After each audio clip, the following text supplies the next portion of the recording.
বয়োজ্যেষ্ঠ গুরুজনরা যারা আছেন বড়দের আন্তরিক প্রণাম জানাই এবং ছোটদের আন্তরিক শুভেচ্ছা জানিয়ে আজকে বাংলার মুখ্যমন্ত্রী মাননীয় মমতা ব্যানার্জি অনুপ্রেরণায় এবং উদ্যোগে আমাদের জলপাইগুড়ি জেলার বেলাকোবা অঞ্চলে রানীনগরে যে আমাদের ট্রেনিং সেন্টারে আমাদের পশু বাংলা একাডেমি, দলিত একাডেমি, সাহিত্য একাডেমির যে আলোচনা সভা, এই আলোচনা সভায় আমাদের মধ্যে উপস্থিত আছেন পশ্চিমবঙ্গ সরকারের সাহিত্য একাডেমির সভাপতি এবং বিধায়ক মাননীয় মনোরঞ্জন বেকারি, উপস্থিত আছেন সহসভাপতি অসীম কুমার হীরা, আশিস কুমার হীরা, উপস্থিত আছেন জলপাইগুড়ি জেলা পরিষদের সভাধিপতি মাননীয় কৃষ্ণা রায় বর্মন। কিছুক্ষণ আগে আমাদের মধ্যে উপস্থিত হলেন জলপাইগুড়ির মহকুমার শাসক তমজিৎ চক্রবর্তী থেকে শুরু করে এবং কিছুক্ষণ আগে বক্তব্য রাখলেন এই সভা এই আমাদের সচিব, এই একাডেমির সচিব থেকে শুরু করে আরো অনেকে আছেন, নাম বলে অনেক সময় লাগে, আমাদের ডিএলসি স্বরূপ বিশ্বাস থেকে শুরু করে এই দলিত একাডেমির সদস্য আমাদের মুকুল বৈরাগ্য থেকে শুরু করে এবং আজকে এই অনুষ্ঠানে বিভিন্ন এলাকা থেকে যারা আজকে অংশগ্রহণ করতে এসেছেন, যেটা আসল কথা যেটা শুনলাম সত্যি খুব ভালো লাগলো। আমাদের সচিব যে কথাগুলো বলল যে আমরা দলিত যারা আছি আমরা কেন পিছিয়ে আছি এবং দলিতদের জন্য কি কি করা প্রয়োজন। নিশ্চয়ই আপনারা যারা আছেন নিশ্চয়ই আপনারা বিভিন্ন বিষয়ে আপনার সাহিত্য ভাষায় মানে কবিতা লেখেন, বিভিন্ন রচনা লেখেন, বিভিন্ন মাধ্যমে যেটা শুনলাম আপনারা আজকে এখানে এসেছেন নিশ্চয়ই লিখিত আকারে যদি জমা দেন যে আমাদের দলিত পিছিয়ে পড়া মানুষ যে আমাদের অ্যাকচুয়াল কি প্রয়োজন। পশ্চিমবঙ্গ সরকারের মাননীয় মুখ্যমন্ত্রী নিশ্চয়ই আপনারা দেখেছেন যে 2011 সালের পর 2011, 2016, 2021, 2025 চলছে পশ্চিমবাংলার বিভিন্ন জনজাতি মানুষের জন্য এবং আমরা যারা দলিত পিছিয়ে পড়া যারা আছি পিছিয়ে পড়া মানুষের জন্য বিভিন্ন রকম প্রকল্প অলরেডি চালু করেছে। কিন্তু এই প্রকল্প চালু করার পরেও আরো কিন্তু অনেক খামতি আছে।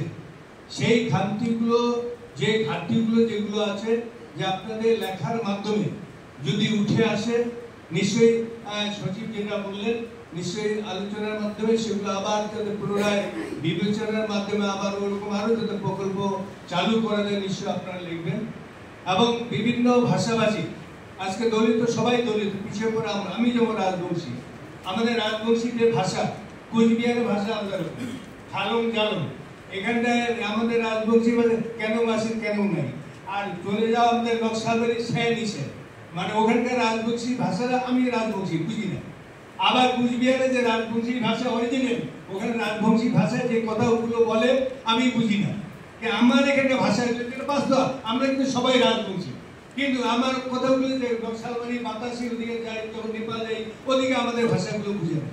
কাজে বিভিন্ন ভাষাভাষী মানুষ, তাই সত্যি আজকে এই যে দলিত সভা সাহিত্য সভা যেটা পশ্চিমবঙ্গ সরকারের মাননীয় মুখ্যমন্ত্রী যেটা সাহিত্য সভার যেটা আলোচনা করেছে, রাজগঞ্জের বিধায়ক হিসাবে আজকে মুখ্যমন্ত্রী মাননীয় মমতা ব্যানার্জিকে সহস্র ধন্যবাদ জানাই যে তার কারণে এটা নিশ্চয়ই প্রয়োজন আছে। বিভিন্ন প্রয়োজন মানুষের চাহিদার শেষ নাই, তার কারণ চাহিদার শেষ নাই বলে আমরা আগে দেখেছি আমি হেঁটে স্কুলে যেতাম, সাইকেল কেন তখন সাইকেল যদি একটা সাইকেল থাকতো আমাদের গ্রামে একজন সাইকেল ছিল। আমি 71-এ হাই সেকেন্ডারি পাস করেছি, তখন আমাদের গ্রামে একটি সাইকেল ছিল, সাইকেলটা দেখতে যেতাম। কাজে সাইকেল থেকে চলে আসলো তারপরে কি আসলো টিভিতে ছোট্ট বক্স, মানে তখন ছিল প্রধান উপপ্রধান ছিল না, অধ্যক্ষ ছিল জানে, তখন ছোট্ট একটা ঝুলানো টিভি ছিল। তারপরে চলে আসলো টিভি, দেখতে কম্পিউটার দেখতে কম্পিউটার আসতে কত রকম বাধা বিপত্ত বামফ্রন্টের আমাদের কত রকম বাধা বিপত্ত করেছে।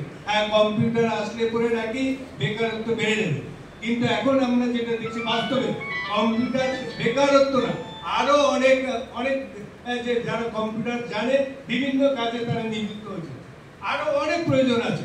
যেমন দেখলাম কয়েকদিন আগে শিলিগুড়িতে একটা কম্পিউটার, আরো কয়েক হাজার সেখানে ছেলেমেয়েদের প্রয়োজন। কাজে আমি যেটা বলি, সত্যি এটা উদ্যোগ।